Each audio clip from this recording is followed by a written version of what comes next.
All right, welcome everyone to the Hermantown Area Chamber of Commerce's March Luncheon. Today is Wednesday, March 3rd, 2021.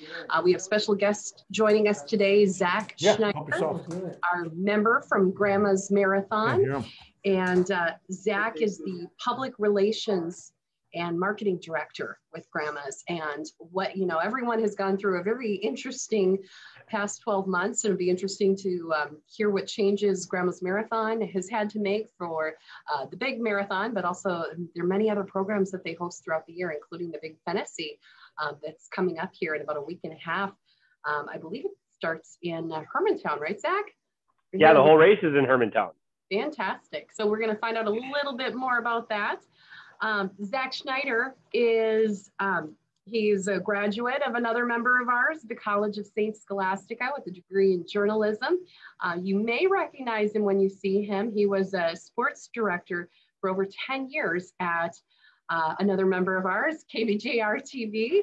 And he's still one of the voices of UMD hockey. So we're really excited to have him here for this program. So we'll get underway with that in just a moment. I wanted to thank you all for joining us. And for those of you that supported our member businesses, the restaurants, really appreciate that. Thank you to Mackenzie's, Grandma's Saloon and Grill, Valentini's Bistro, the Maya Family Mexican Restaurant, Blackwoods Grill and Bar for participating. We just wanted a different way to present lunch to you because it's not always easy to get up and away from your screen or go pick up a lunch somewhere or wait for the delivery person. So we thought the gift certificates were a nice way that you could use them on your time. So with that, we really appreciate the support that you're providing to our local restaurants, and that will be an option moving forward as we continue to present programming virtually. And right now, working with our board of directors, we feel like that is best until about June. June, we hope to be back live, and our luncheon series in June is planned to be our projects happening in Hermantown. We've done that in the past. It's been very popular, and we're very excited to bring it back. So new developments and projects in Hermantown. So lots of fun happening with the chamber. I'll share more at the end, but I don't want to delay because Zach has some interesting things to share with us. And I am going to turn the controls over to you, Zach. Just a second to be able to do that.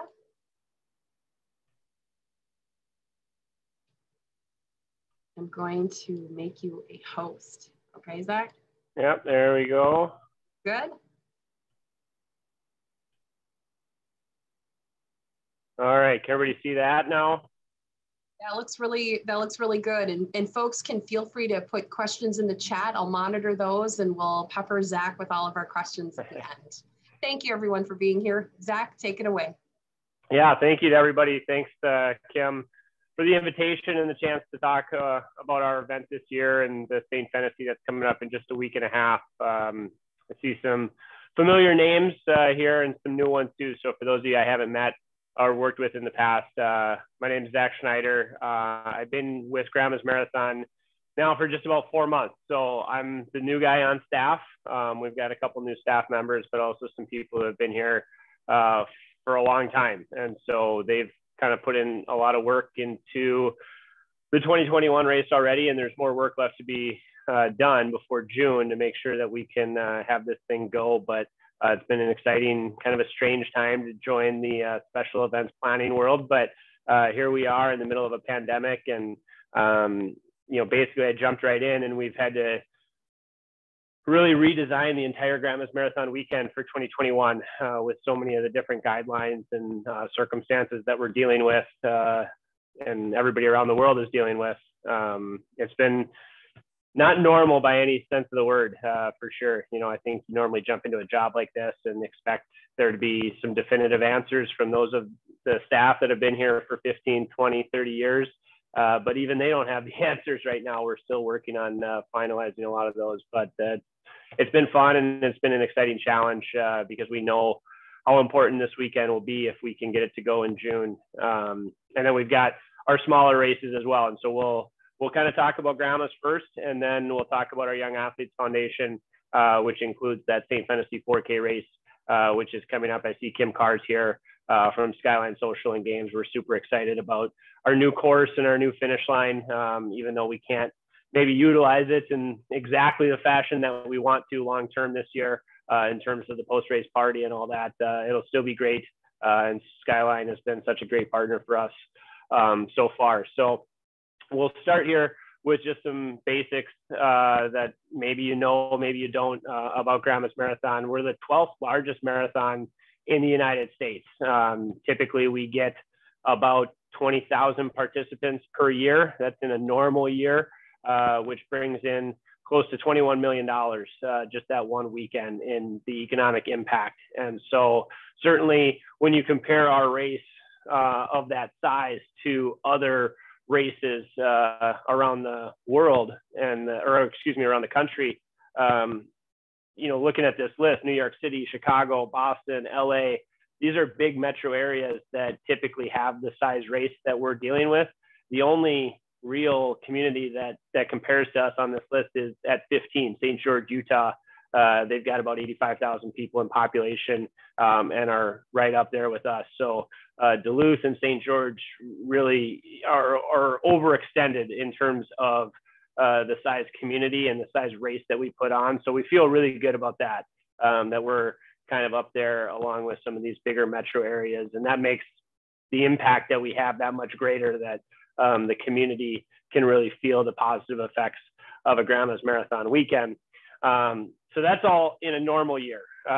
In the COVID world, we opened our registration as normal on October 1st, but we opened it at half capacity. And so that means we accepted 4,000 in-person entries for both the full and the half marathons, and 1,500 for the 5K on Friday night. And that went really well. We saw a lot of interest in all our races. The half marathon, which typically fills really fast, was full this year at that 4,000 capacity in just 13 and a half hours. So the very next morning we opened it. I think October 1st was a Thursday night at 7 o'clock. By the following morning, it was already full at those 4,000 entries. And then the full marathon and the 5K were full by Christmas time. So we were excited about that. And the fact that people really want in-person racing and Grandma's Marathon weekend to return, that was a really good sign for us. And now it's just a matter of making sure and putting the pieces of the puzzle together to make sure that we can have those people as safely as possible here in June. If you do run across, or maybe you yourself are interested in how can you still participate in the race, there's a couple different ways. Our charity partners are still taking entries. And so the way that works is you contact the charity partner, and they'll have a set amount that you have to raise and before race day. And if you do that, if you hit your goal, you get a guaranteed entry, comped entry from the charity into the race. And so if people are still looking for ways to run in person, we really want to get that going this year, because those bibs and those entries are at such a premium this year because of the half capacity. We feel like this is the year we can do a lot of good for the community and raise a lot of money, because that's one of the only ways that people can get in, or we can still run virtually. And we don't think that option is going anywhere, certainly not for this year. Obviously in 2020, it became such a thing, not just for our event, but other events around the country and around the world. That's still an option. If you feel more comfortable running by yourself, or you can't get into the in-person race, or maybe you just don't want to travel, that's certainly a way to be part of the weekend experience. And that is uncapped for us. So we like that option as well for people that are interested in Grandma's Marathon. So as we talk about how do we make 2021 happen, we know at Grandma's Marathon our standing as a community leader. We're basically the kickoff event to summer. And, I grew up in Duluth. My parents' house was a block off the race course there on London Road. I remember as a kid walking down to see the race. And in my time at KBJR, I remember obviously covering the event for the better part of a decade. you know, it is the kickoff to summer, and especially this year, we think that if our event can happen safely in June, that opens the doors for all kinds of things, whether it's at Bayfront or other running events, other gatherings of any sort. This is kind of a good barometer of what the summer is going to look like here in Duluth. But we also this year have the opportunity to kind of position ourselves and the Duluth community as a leader in the running industry nationwide and maybe even worldwide, because we might be one of, if you look at those top 20 events that we just looked at on a couple slides ago, we'll be one of the first to return in any in-person fashion of those large major events. And so there's going to be a lot of eyes on us come June, not just from our community and the people that are registered and participating or volunteering, but other race directors and race organizers from around the country are going to be looking at our plan and finding out how we did it and what worked and what didn't work. And so we're taking that pretty seriously, and we want people to be able to say good things, not just about us, but about the Duluth and the surrounding area after June. So now that said, we know 2021 is going to look different. It's not going to look the same. It's not going to be the traditional Grandma's Marathon weekend with the health and safety concerns that we're facing and have faced over the past year. So one of the things we started with was the race itself. We know that we decreased the capacity. That's with the half capacity limit now. So we know we're going to have fewer participants, but we also figured that we had to move them through the race course in a different manner this way. We're all used to that mass start, that mob of people up at Two Harbors and at the half marathon start, which is, for 45 years now, been such a cool photo and such a cool moment where everybody's there and they all, get on down the North Shore on the scenic highway there.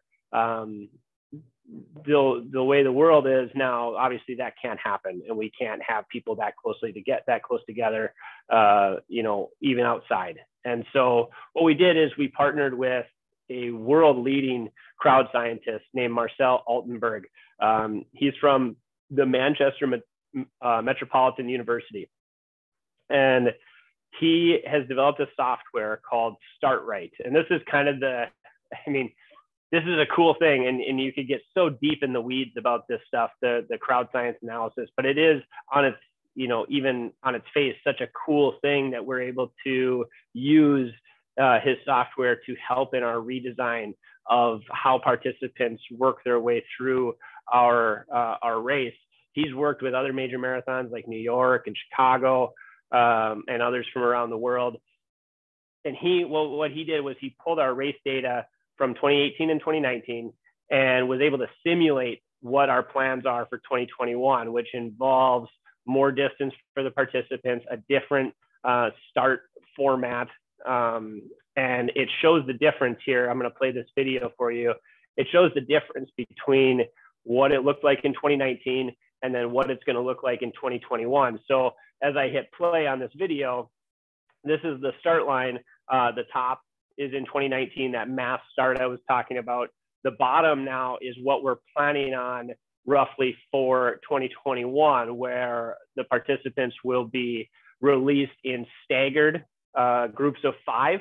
And so that will allow the appropriate distancing throughout the race course. And then here you see the finish line. I'm going to play this one more time just so I can reference it. But as these participants are released, you can see there's clearly more distance at the start line. And what that creates then for us is more distance throughout the race course between the participants. And so at the top here, the finish line, at the top is the peak density of the finish in 2019.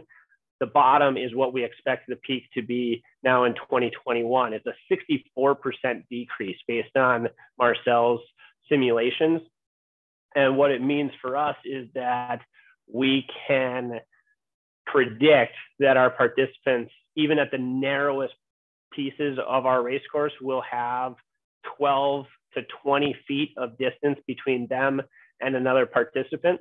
That's all simulated and obviously relies pretty heavily on the participants themselves taking that personal responsibility, which will now be our messaging, because we just released this video actually on Monday. So it's a perfect time to talk to you about it. Because now our messaging comes, we know that our race course allows for this, but we need the help of our participants to make it happen. Everybody has to take it upon themselves to not get too close to another participant, to not linger, to not gather in those large groups. And I think that's a lot of what you'll see from us over the next couple of months from a public messaging standpoint, not just for our participants, but our volunteers, our staff, people that are interested in watching the race. This is just the biggest piece of what we need, is how do we avoid those large groups of people, especially large groups that are going to exist for a long time. So this is great news for us. Marcel's been awesome to work with. He's been very gracious with his time and run a lot of different simulations for us. So it's something that we really haven't had to dive that deeply into until circumstances change. So it's been a new learning experience for us, and I think the results are awesome for us. But what it does create is the need for even more efficiency throughout the race course. And one of the coolest things that I've been told about, I mostly at KBGR, I worked at the finish line area. And so I knew kind of a lot of the operational stuff from an outside perspective looking in as to what went on at the finish line on race day. I've run the half marathon once. That was in 2018, I believe. It might've been 2019 maybe. After I was done at KBJR and I had race day free, I decided to run the half marathon. But the people here tell me that the creation of the half marathon start line is one of the most spectacular things that we have going on for us on race day, because they get access to that road in the early morning. They've got to create everything, the truss that you see at the actual start line, the start corrals, that whole thing is created the day of for race day morning.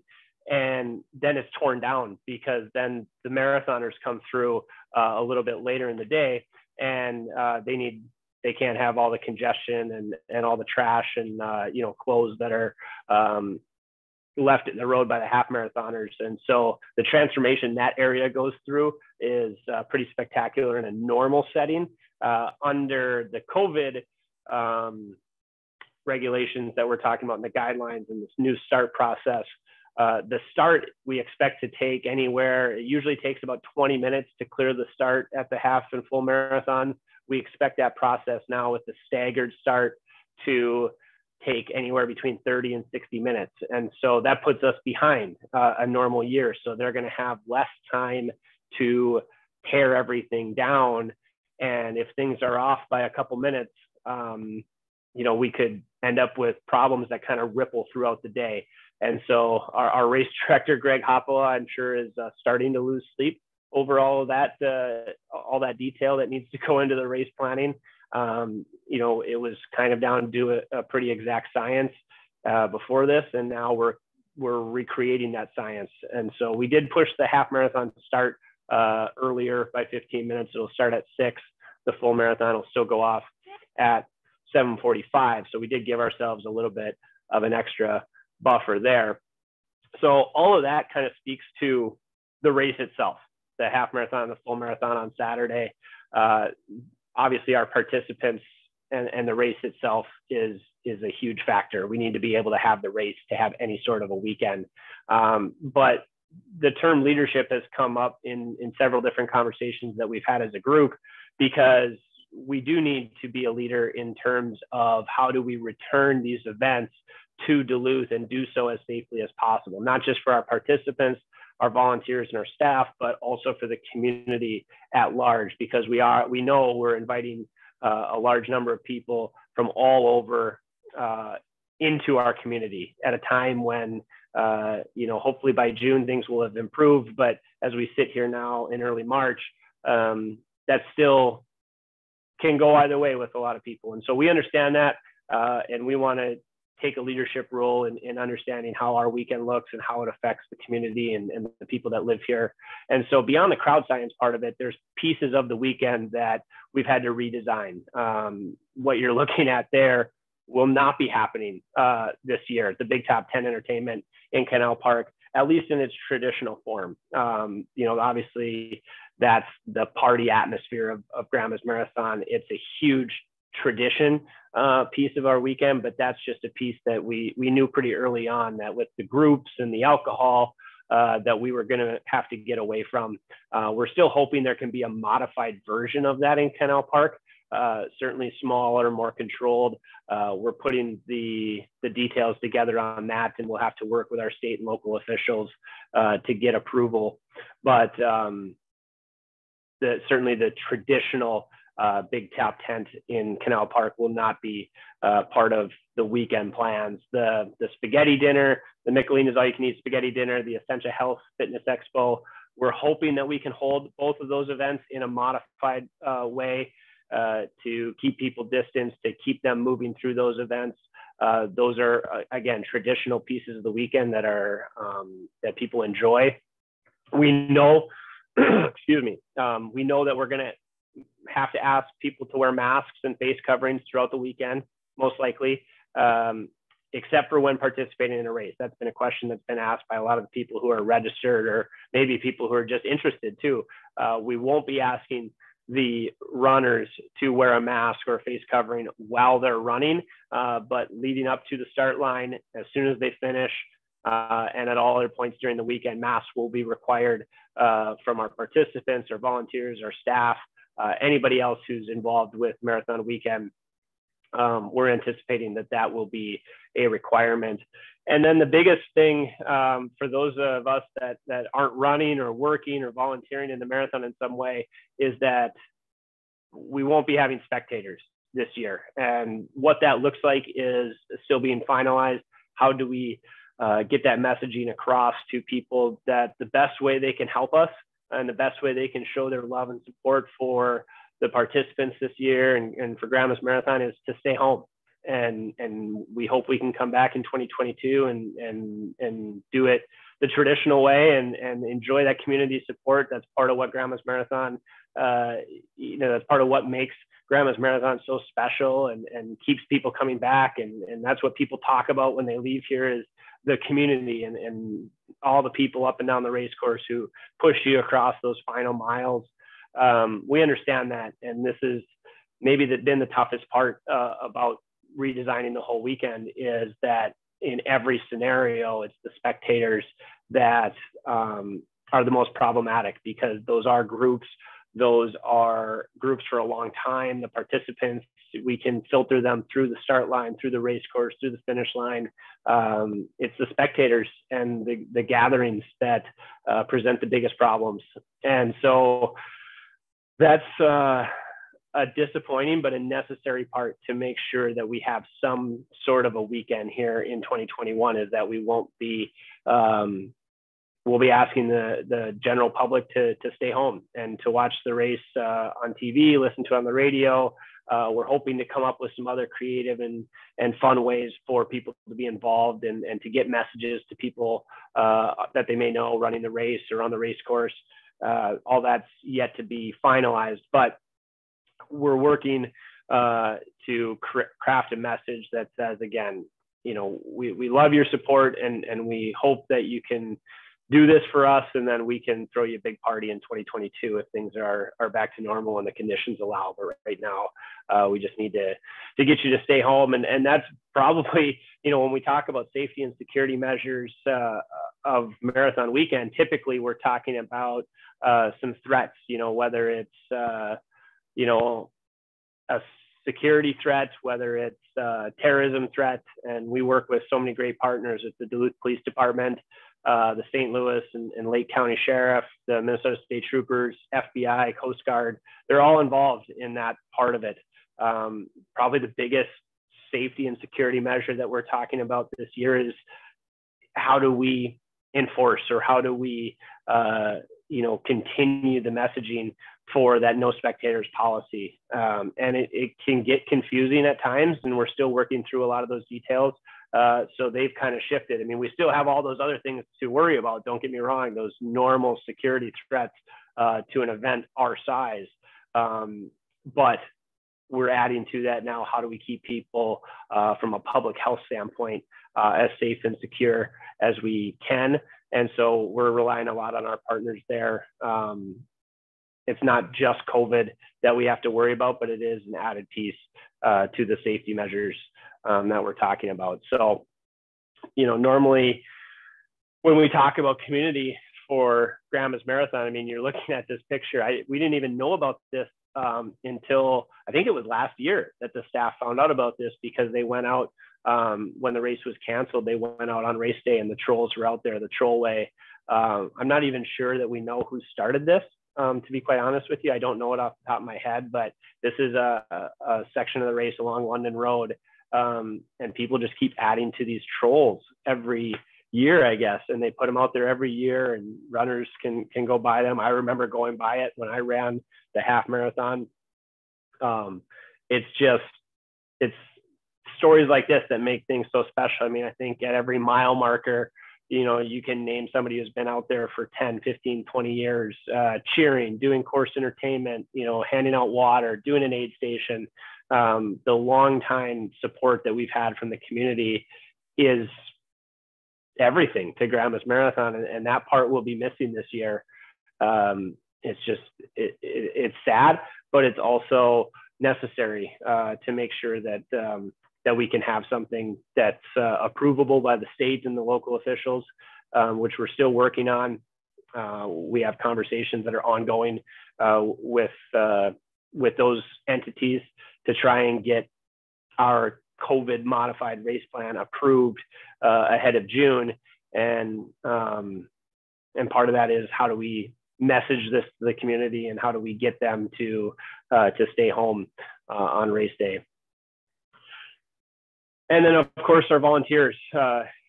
We typically will have over 5,000 on a normal race weekend. We're not sure what that will look like, because we're not sure what the weekend looks like.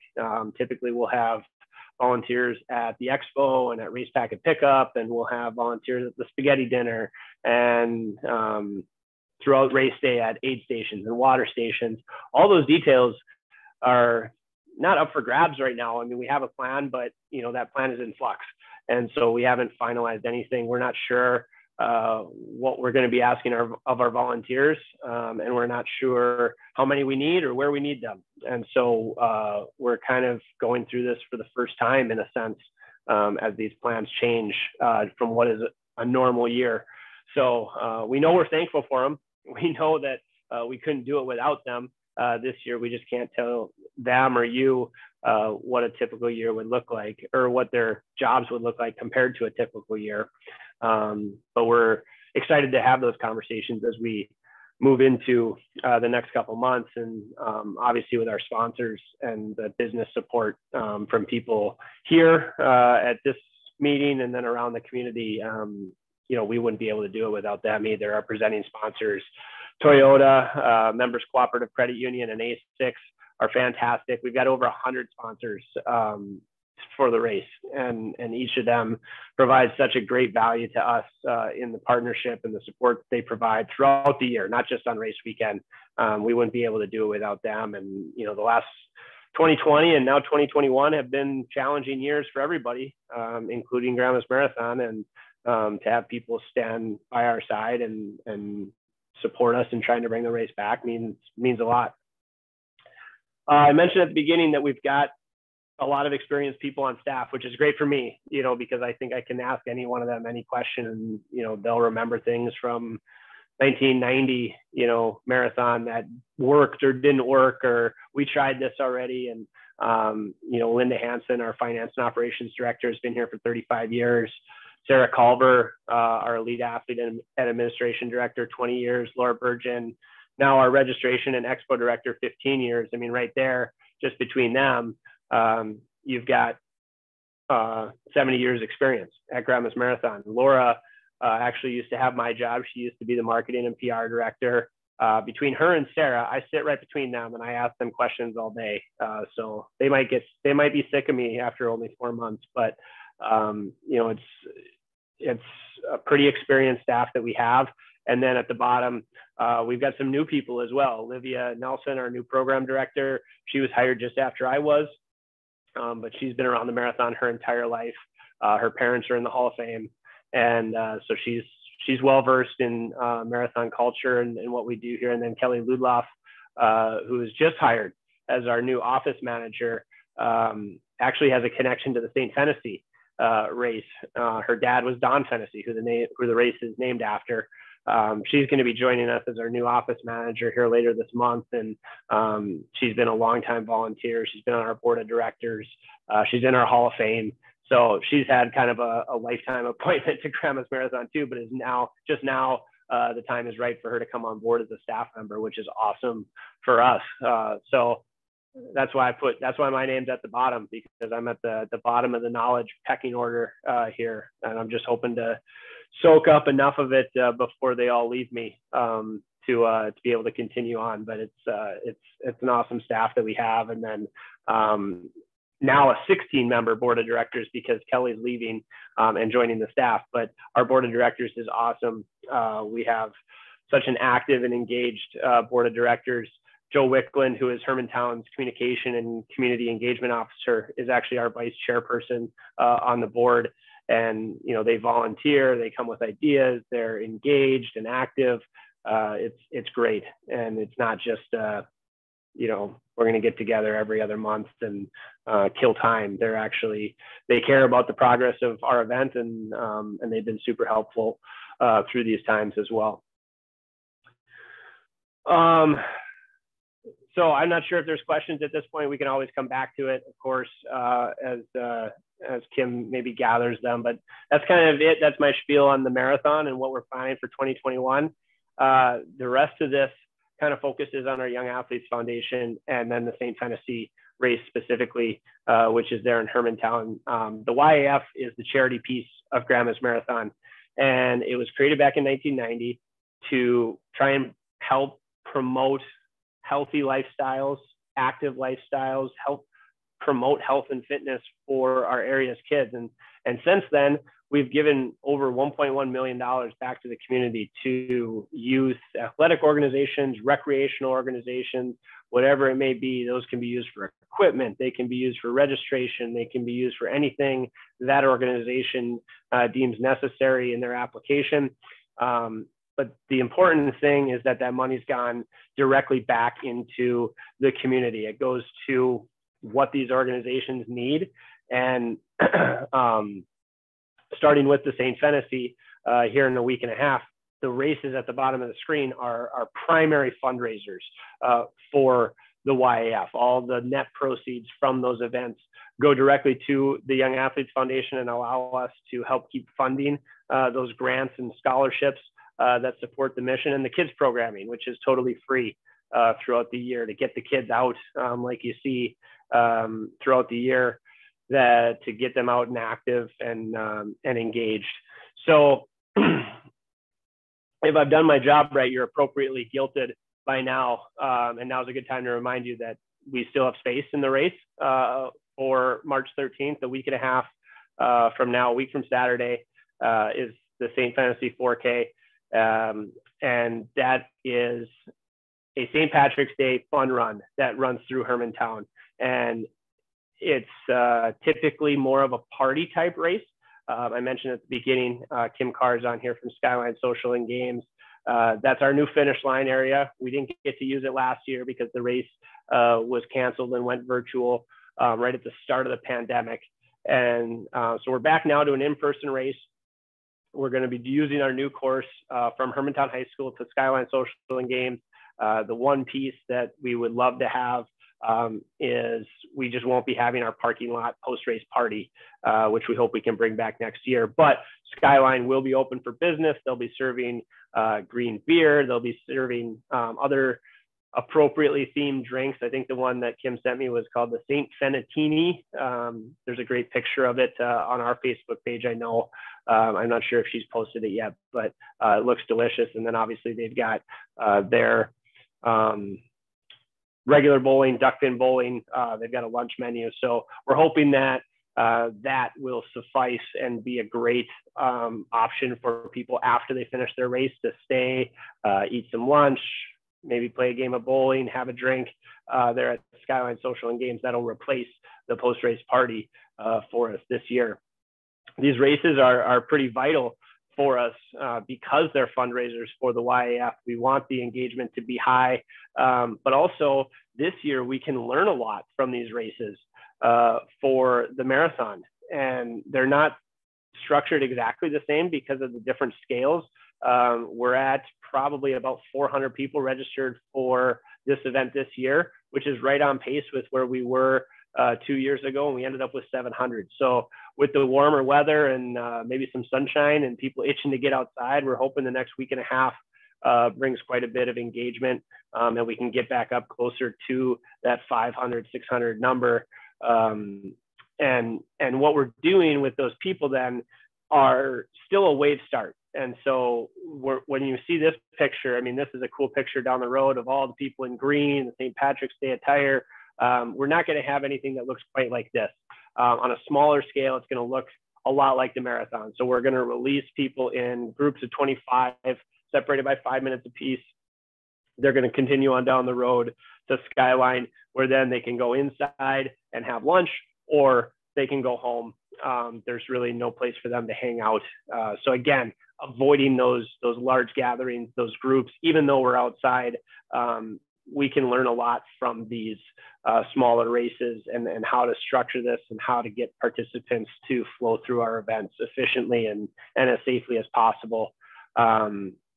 Super excited for the Skyline part. I think that's going to be a great partnership. We used to finish this event outside the Hermantown Square businesses. So Mackenzie's and Yellow Bite Coffee was the original finish line. And now we're at Skyline. And so hopefully we get some great weather. And I mean, today would be awesome. Yesterday, I think it hit like 47 at my house. So that would be fantastic in the early spring if we can get that.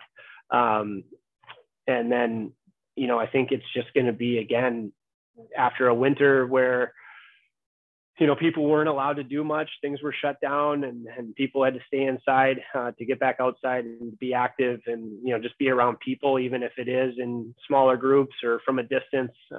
We're hoping that that this can be a really fun event for the community and, you know, be a smaller kickoff than Grandma's Marathon will be, but be a kickoff to the event schedule here as we move forward.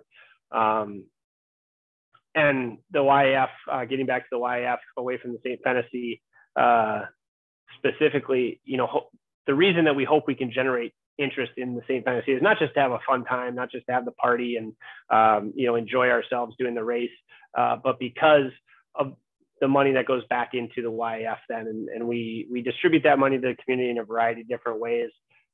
Grants, like I talked about. There's a running shoe program, which is actually really cool, that I'm hoping to draw a lot more interest to as we move on here. And so every varsity track and field and cross country program in our 5-county region.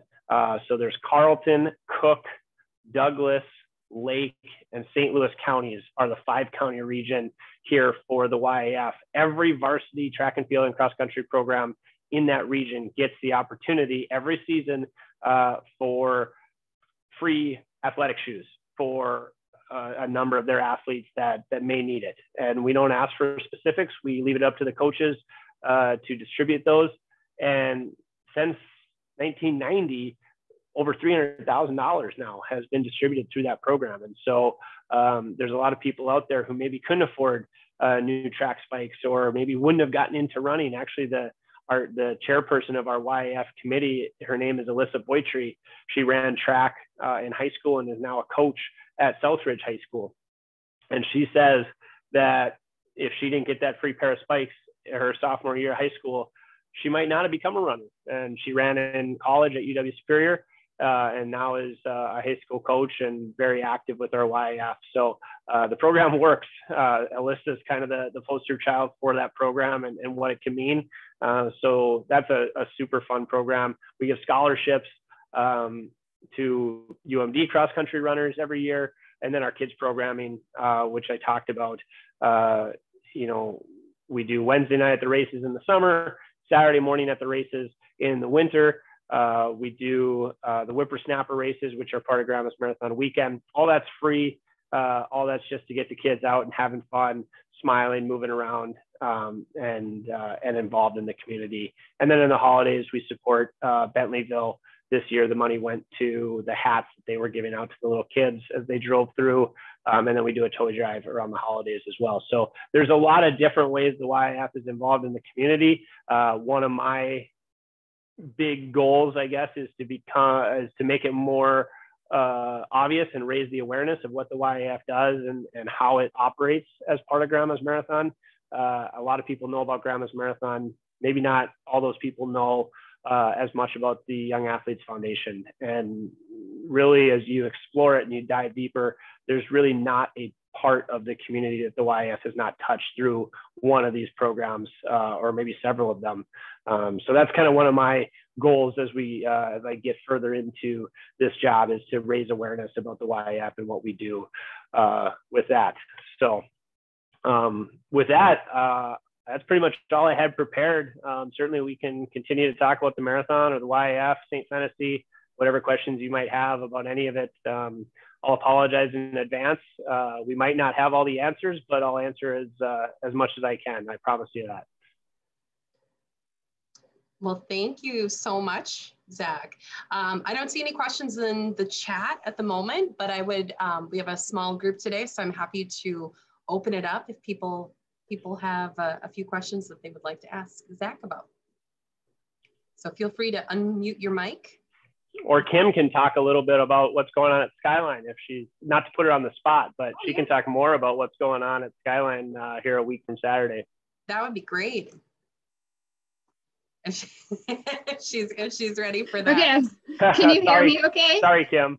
That's okay. Are you able to hear me? Yes. Okay.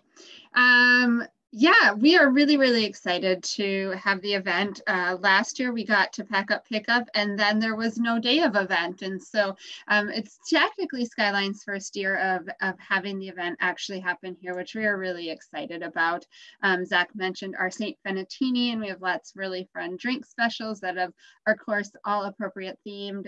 Green beer, our duck pin lanes will be open, our kitchen will be open early, our bowling lanes will be open, and we're just really excited to have the racers here and host them after the race. So even if you're not running, come and join us for celebration that day and kind of mark this 1 year of shutdown and staying home.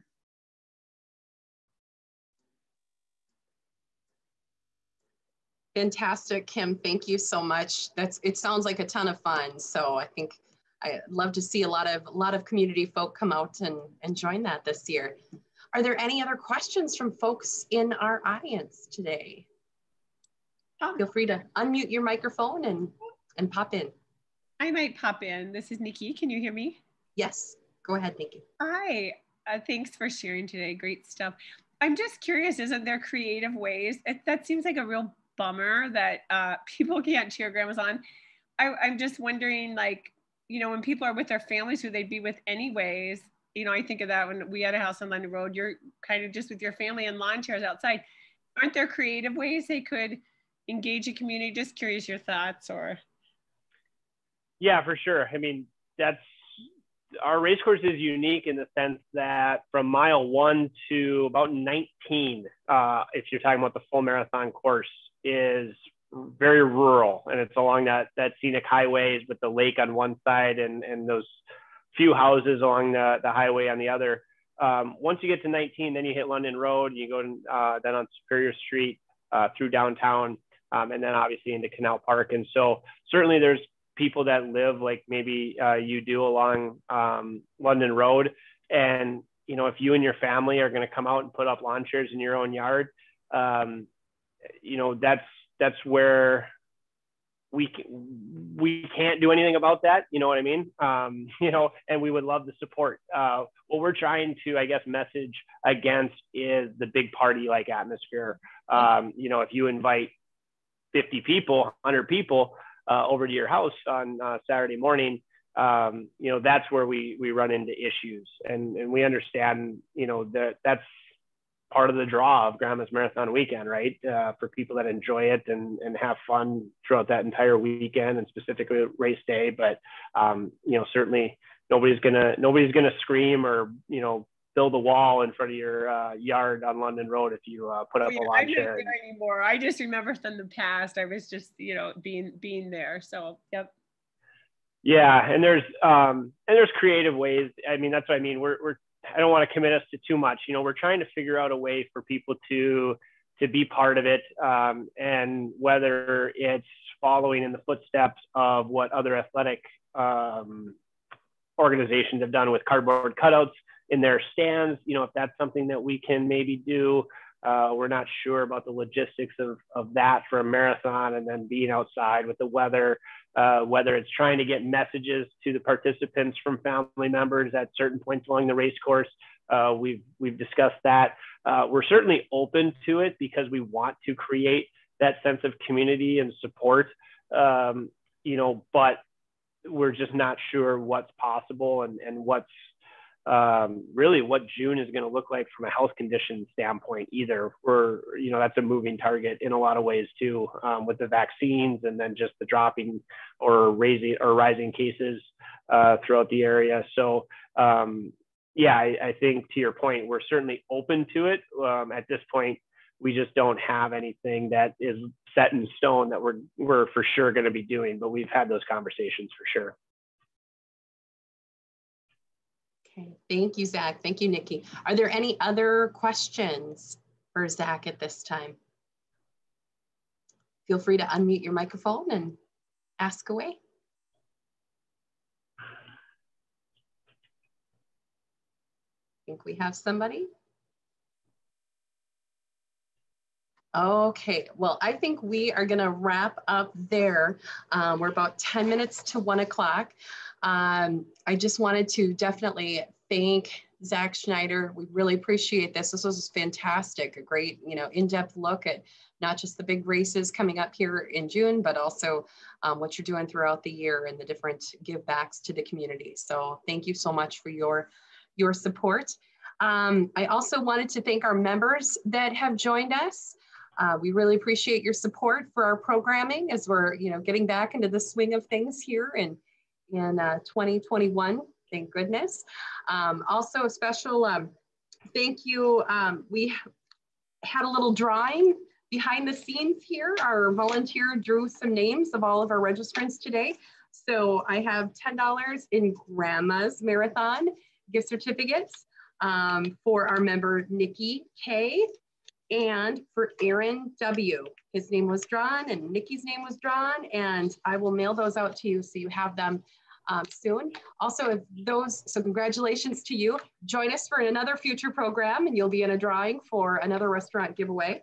For those of you that supported our member businesses today by purchasing gift certificates in advance, those will be mailed out to you by the end of the week. So you can use them as soon as next week, or use them for a future luncheon. We were looking for ways to make it easier for you, and also support our member restaurants that have supported us in the past with our luncheons when we have done these in person. So it's another fun way to do that. I would love to share my screen just for a moment here and share with you the St. Fennessy 4K coming up March 13th. You can still register for that. Few other notes on chamber business. If you need masks, we have a box or two we can spare for you. Just contact me here at the chamber and I'm more than happy to set those aside for you. And coming up March 24th, if you've ever wanted to know a little bit more about the chamber, we have Chamber 101. We did this in February and we're going to do it again in March. Just contact me, kim@hermantownchamber.com. I'll be more than happy to send you a link to that. We'll do it virtually. And we just kind of go through everything from A to Z, our programming, our events, and other services that are available to you. And just make sure that you know what's going on. We want you to maximize your membership with the Hermantown Area Chamber of Commerce. Myself, Kim Parmeter, saying goodbye, and on behalf of our board of directors and this wonderful Hermantown Area Chamber of Commerce, thank you so much for your membership.